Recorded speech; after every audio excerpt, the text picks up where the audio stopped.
Hola amigos, bienvenidos a Rimbel 35, una vez más con todos vosotros, y hoy vamos a analizar el gran enigma de los ángeles caídos, presente en los textos del libro de Enoch, uno de los relatos más interesantes de todos los textos antiguos que conocemos, que ofrece más datos sobre esos misteriosos seres y que relacionamos muchos investigadores con los antiguos Anunnakis.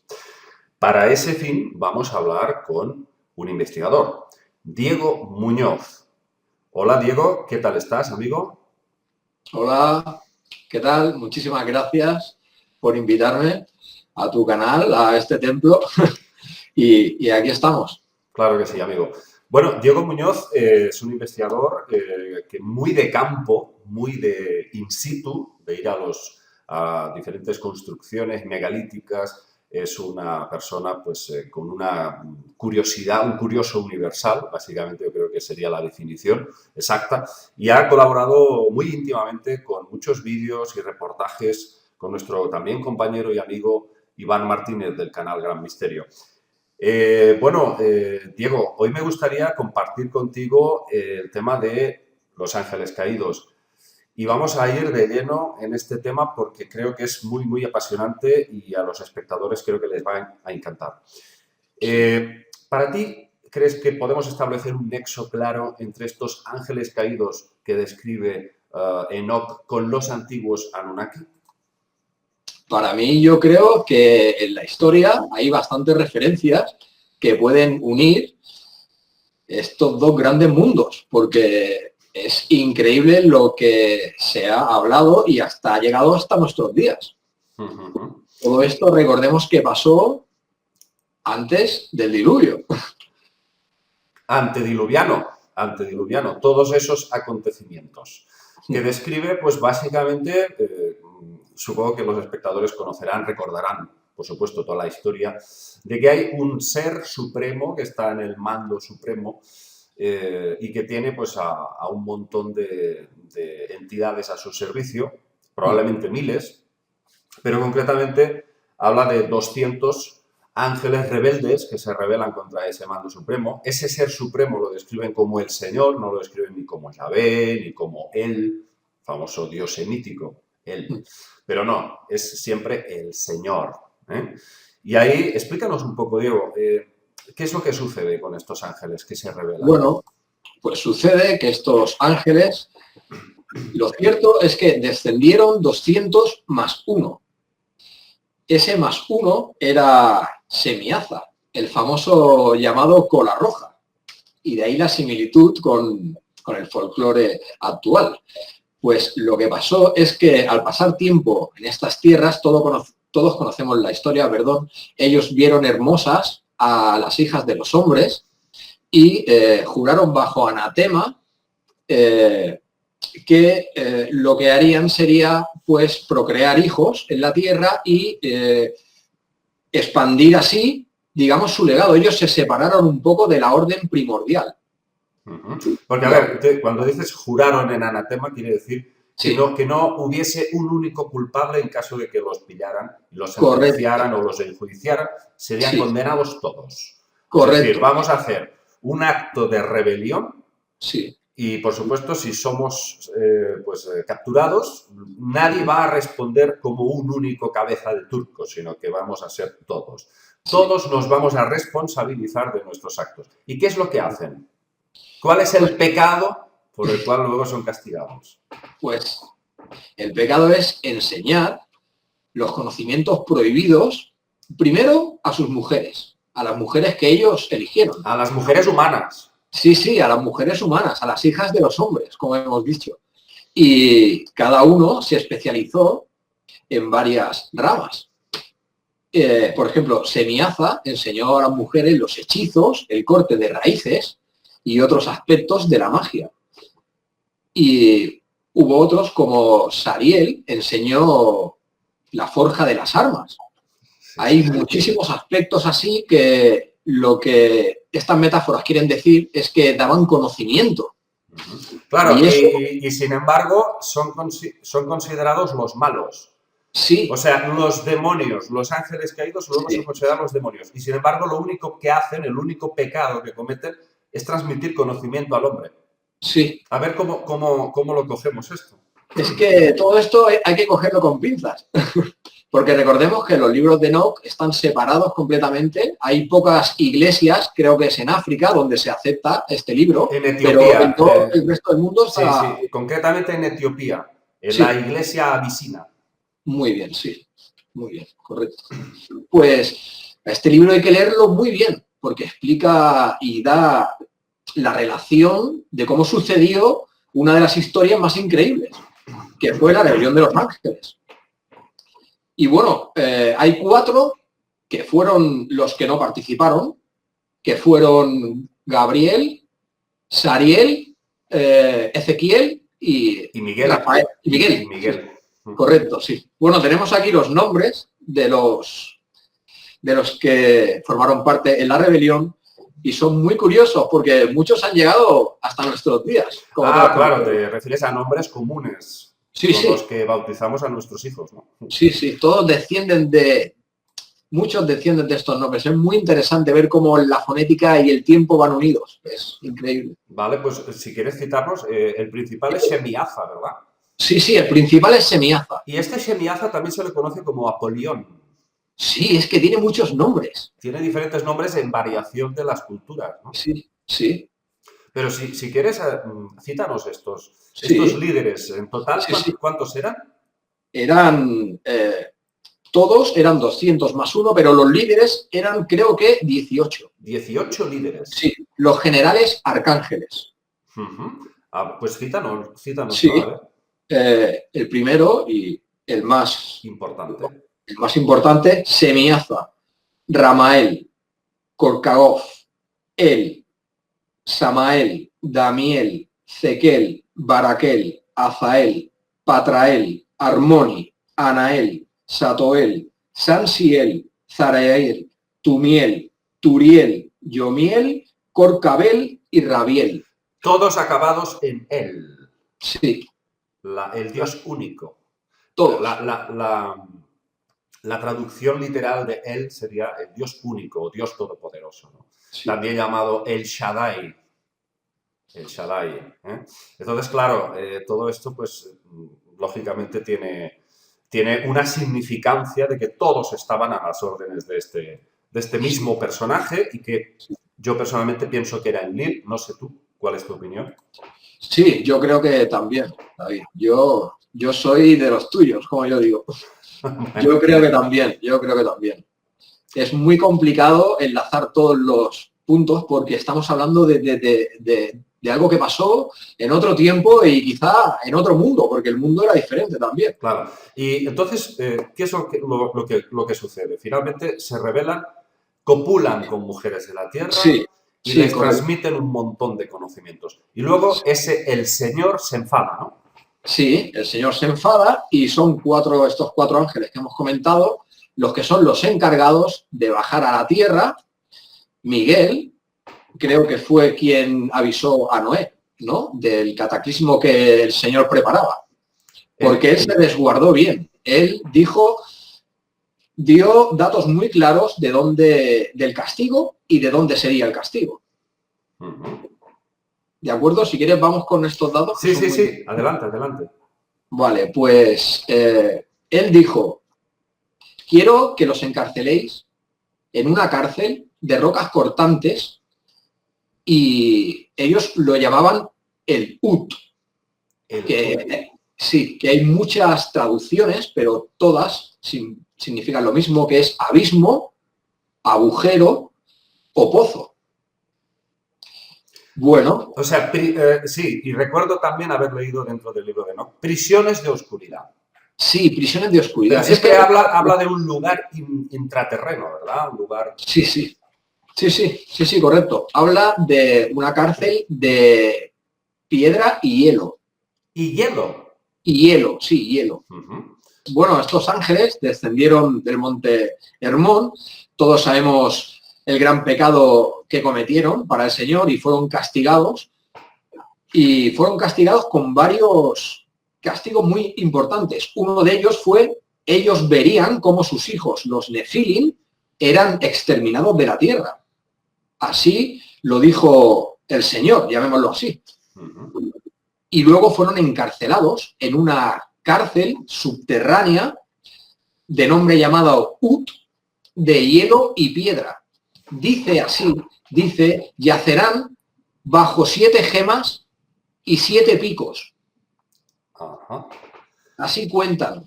Bueno, pues esto hay que cogerlo con pinzas y con lupa, vamos, porque puede tener una significancia incluso, me atrevería a decir, tecnológica, ¿no? Sí, sí. Es muy curioso porque tenemos que tener en cuenta cómo ha cambiado la Tierra. Y quizá lo que ellos llamaban un pozo, o podría ser una grieta enorme, podría ser un volcán. Oye, Diego, ¿y no podría ser que esto fuese, me hablas de volcanes, montañas, siempre tú sabes que estos seres hacían sus construcciones, sus edificaciones en lugares muy emblemáticos, envueltos de montañas, ¿no? Sí. En puntos o picos muy altos. ¿No podría ser que fuesen zonas especialmente energéticas que confluyen vórtices energéticos y esos seres aprovechaban esta energía para propulsarse a otras dimensiones, ¿no? Sí. Quizás tenga que ver con eso. Quizás estaban en algún punto de la Tierra, pero que solo se podía acceder ahí a través de un portal dimensional. Sí, sí, correcto, David. El libro de Enoc menciona que estos seres, para poder encarnar aquí, tuvieron que dejar su realidad. Y por eso, a veces, cuando alguno de ellos fallecía, moría su cuerpo, pero la entidad quedaba aquí, pero porque no era de esta realidad. Quedaban como atrapados aquí. Esto es muy interesante, ¿eh? Sí, esto se comenta en el libro de Enoc. O sea que, de alguna manera, incluso el alma la tenían como aprisionada. Sí, estaban ligados a esta realidad. Ostras, esto me recuerda mucho a mí los textos de Inanna, el descenso de Inanna a los infiernos, ¿no? Que también es un texto muy interesante que habla de cómo estos seres controlan el inframundo, la diosa Ereshkigal y Nergal. Sí. Y bueno, si alguien sale de ahí tiene que ser a través del intercambio de otra alma. Sí. Eso es tremendo porque hablaríamos de Anunnakis que no solamente estarían corpóreos en cuerpo físico en la tercera dimensión, sino también estarían presentes en otro plano más sutil, en donde podrían tener acceso a ese famoso mundo astral. ¿Qué pasa cuando nos morimos? Que se habla también de esa manipulación, de los arcontes. Sí, y eso también está relacionado con estos Anunnakis, que la cosa es muy interesante. Sí, y ahí el tema es descubrir dónde pueden estar estos ángeles caídos físicamente, pero también dónde pueden estar astralmente, ¿no? O sea, tenemos doble trabajo, Diego. Sí, correcto. Y no es el único dato sobre almas atrapadas que da el libro de Enoc. También cita que cuando los Nefilim murieron... Espera, aclaremos al público quiénes son los Nefilim. Vale. Bueno, los Nefilim son los hijos de la primera hibridación entre los caídos y las mujeres humanas. Claro, cuando deciden copular con ellas, nacen estos seres. Que eran auténticos gigantes, ¿verdad? Sí, incluso de 30 codos de alto. Ostras, esto es una barbaridad, ¿no? Sí, sí, hay muchos datos sobre los Nefilim. Incluso David y Goliat. Goliat tenía 2 hermanos. Uno se llamaba Og. Y cuando cuenta la historia que se fue hacia otra parte del mundo, que por allí también hizo como aquí Goliat, digamos que era una raza muy bélica. Muy bélica. Sí, y cuando acababan con el sustento de la comida que tenían, pues se sabe que comían humanos. Sí, bueno, quizás sí, pero bien que estaba bien asentado con los filisteos, Goliat. Sí, sí, correcto. Sí, sirviendo en sus filas, vamos. Era el gran campeón de los filisteos. El gran campeón. Y va David y se lo carga. Sí, correcto. Esa historia es increíble. Cómo relatan a veces los hechos pasados. Claro, y a través de personas que no son seres humanos como tú y yo. Claro. Son auténticos híbridos con estos dioses, con estos seres mitológicos. Es muy interesante. Y bueno, todas estas historias nos llevan a pensar que estos ángeles fueron físicos, batallaron aquí en la Tierra. Hombre, por supuesto. Hibridaron y si por esa regla de 3 fueron encarcelados. Vale, entonces tú has podido recabar datos sobre la posible localización. ¿Dónde estarían los ángeles caídos? Sí, es muy curioso. Cuéntanos. Hemos dado un poco la parte más de leyenda histórica y ahora nos vamos a centrar un poquito en los datos, porque es muy curioso. Vamos a juntar la parte histórica con la técnica de unos datos súper recientes. Estamos hablando del Deuteronomio, es un libro muy antiguo del Tanaj hebreo, y en este libro... Bueno, que está incluido en la Biblia. Sí, está incluido. Este libro cuenta así, cito textual, están aquí, en su tumba de hielo, bajo 7 gemas y 7 montañas de cristal. 3 apuntan al sur y 3 apuntan al este. Día y noche se funden en uno, con fuego en el cielo. Aquí están, en su cárcel de hielo, ligados al pozo. Es muy curioso cómo cita una ubicación y cita unas características muy curiosas. ¿Y estas características con qué lugar geográfico lo podríamos situar? Pues lo podríamos situar, esto encaja perfectamente con un invierno boreal y una cordillera que se sitúa en la Antártida, y ya veréis que es... Me lo pensaba. Ya lo sospechaba que hablarías de la Antártida. Ahí están pasando muchas cosas, muchísimas cosas, que la mayoría de la gente ni se imagina, ¿no? Y ahora me estás diciendo que probablemente estén ahí estos seres. Probablemente. Y se puede decir hasta la ubicación de la cordillera. Estamos hablando de la cordillera llamada Sentinel. La preside el monte Vision, pero es que tiene 7 montañas. 3 apuntan al este y otras apuntan al sur. Y eso no es todo. Esto es muy importante. En el 2006, un satélite de la NASA detectó un impulso electromagnético que venía de esta zona. ¡Ostras! Sí, esto es contrastable. Y ahora vamos con los datos. Esto nos metemos en tierras, una serie de descubrimientos científicos actuales nos pueden confirmar que las leyendas son ciertas. Vamos a hablar sobre el proyecto Amanda y un supertelescopio enterrado en la Antártida a 2.600 metros. La función de este telescopio es sondear lo que hay debajo del hielo. Y es muy curioso porque en 2009 fue el Día de la Bestia, fue en abril. Pues los datos registrados por este telescopio superaron 10.000 veces los datos de otros días. Y esto los alertó. Y la zona venía de un cráter gigantesco llamada la zona de Wilkes. Ese cráter es el más grande que se ha encontrado, es 2 veces más grande que el que hay en el Golfo de México, que el que supuestamente extinguió los dinosaurios. Y ese cráter está ahí bajo el hielo, tiene 500 kilómetros de circunferencia. ¡Ostras! Es tremendo. Ya tenemos el dato del satélite que detectó el impulso, tenemos el dato del telescopio, de la Amanda, pero tenemos otro dato más. El telescopio IceCube, otro situado en otra parte de la cordillera, que también detectó una cantidad de 30 millones de neutrinos chocando con un campo de fuerza que no sabían, era infranqueable. Eso hizo saltar las alarmas, porque se sabe que los neutrinos envuelven nuestra realidad. Y si esos neutrinos chocan con otra cosa, es que están chocando con otra realidad. Esa fue la definición que dio el doctor y director del proyecto, Eduardo Martínez. O sea, eso confirmaría un poco lo que antes dijimos. Estaríamos hablando de un portal, básicamente, para que nuestro público lo pueda entender, ¿no? O un tipo de cárcel de energía. Eso mira, curiosamente hace rato que me ronda por la cabeza una película, que no sé si recordarás, Superman 2. Uf, por supuesto. Para mí, uno de los grandes clásicos de ciencia ficción de todos los tiempos. Tú recordarás que los apresan a los tres malos, los tres vestidos de negro, que digo yo, que se enfrentan con Superman. Sí. Que, bueno, los meten ahí en una especie también de campo dimensional alternativo, una especie de triángulo, ¿no? Y quedan ahí atrapados, ¿no? Y van flotando ahí en el espacio hasta que finalmente salen, ¿no? Se escapan.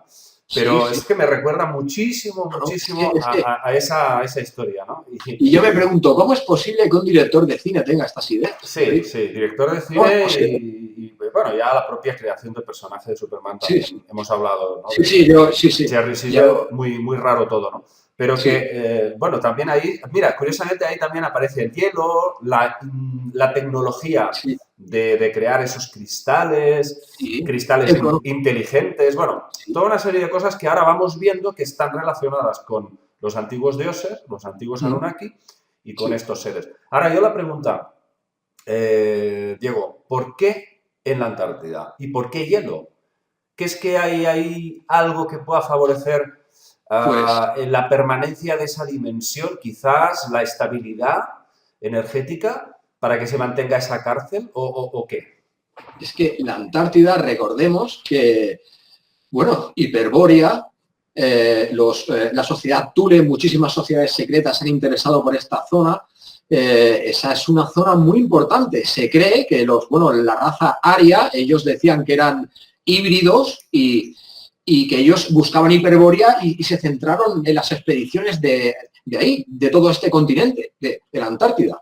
Ajá. Y hay una cosa que has mencionado que es muy interesante, que has dicho, el hielo. ¿Sabíais que hay una teoría que se llama la teoría del hielo joven? Uh-huh. Que es que se está demostrando ahora que la Antártida no lleva tanto tiempo congelada, que su hielo no es tan antiguo. O sea, que ha crecido muchísimo más rápido. Le llaman la teoría del hielo joven, porque en teoría las montañas bajo presión de hielo no crecen y las que hay allí sí crecen. Por lo tanto, el hielo no es tan antiguo. ¿Cómo puede estar tan...? Es que parece un mundo hecho así, Sí, David. sí, es como si ese hielo, quieres decir, no es natural. Sí, correcto. Como si lo hubieran creado aceleradamente. Aceleradamente. Sí, Pues ahí hay algo que sin duda puede que explique también por qué hay tantas expediciones que han sido extrañamente boicoteadas, extrañas muertes también, como si hubiese una mano negra bueno, que no permite que se descubriera demasiado qué es lo que sí, hay sí. ahí, ¿no? Es Quizás que es una zona hipervigilada por otras inteligencias.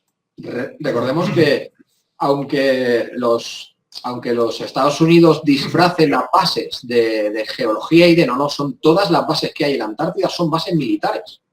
Todas. Y creo que van ya por 72 científicos, creo que están fallecidos y otros tantos desaparecidos. Sin olvidar el caso de los cámaras de televisión de una cadena de California que fueron a grabar allí. Se dice que grabaron unas ruinas, pero ellos no volvieron.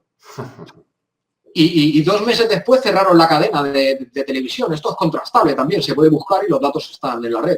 Es muy Imagínate. curioso todo lo que pasa allí, ¿eh? Sí, sí, sí, sí, sí.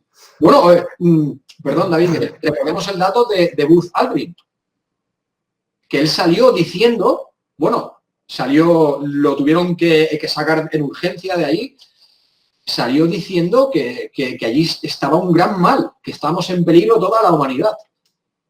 En la Eso, Antártida.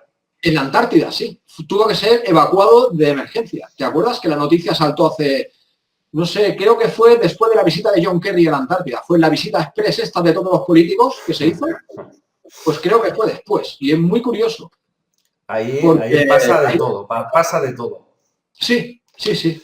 Debería ser una zona, bueno, un desierto, un cementerio, y resulta que ahí hay más marcha que una discoteca, vamos. Sí, sí. Lo que no Bueno, pasa ahí, ha habido evacuaciones masivas de todo personal civil, como hace 3 meses hubo una evacuación increíble. Luego también tenemos el dato de Buzz Aldrin, todos los políticos y casas reales, ¿eh? Que los de aquí también fueron a ver qué había allí tan importante para reunir en menos de 30 días a todas las casas reales allí. imagínate, aquí la gran pregunta es, Sí, ¿hasta qué punto la élite terrestre sí, se le permite tener acceso a todo lo que pueda haber ahí? Ya no digo lo que es, sí. ¿vale? Lo que pueda haber ahí debajo, por supuesto. ¿Hasta qué punto hay una inteligencia que permite y dice, señores, hasta aquí? Hasta aquí. Ah, Correcto, David. Sí, sí, hay hasta el paralelo, creo que es el paralelo 82, creo que es, no os estoy hablando de cabeza, no me acuerdo. De ahí es que no hay ni tráfico aéreo, es que sí, es sí, un, sí. es un continente completamente aislado Y bueno, tiene la cordillera de la que hemos hablado, la cordillera Sentinel, lo que está supuestamente encima de la cárcel de estos ángeles, es 3 veces más grande que los Andes. Imagínate. Y, sí, y bueno, es que es increíble, es que sabemos muy poco, pero por la limitación de datos que tenemos, vaya. Es uno de los lugares con más misterio del planeta, Sí. sin ninguna duda.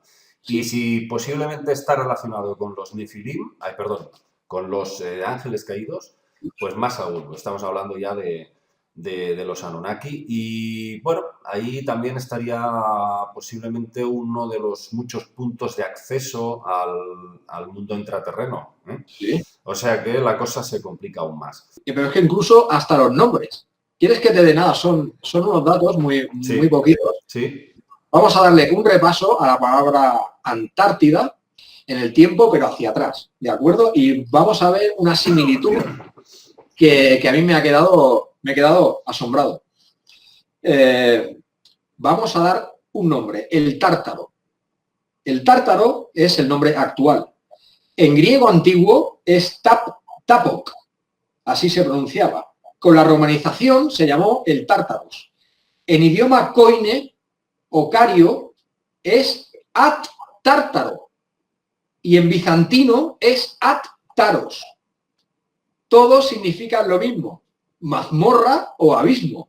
Hostia. ¿Puede ser que el monte Tártaro sea el monte Visión y sea la cordillera Sentinel? No, ¿dónde? Es que cuando la historia se mezcla y las pruebas científicas demuestran que debajo ahí hay algo, es que tenemos que ver tenemos que ver todo el espectro. Claro. No, si empezamos a analizar etimológicamente todos estos términos, ahí ya vemos que coge más sentido aún.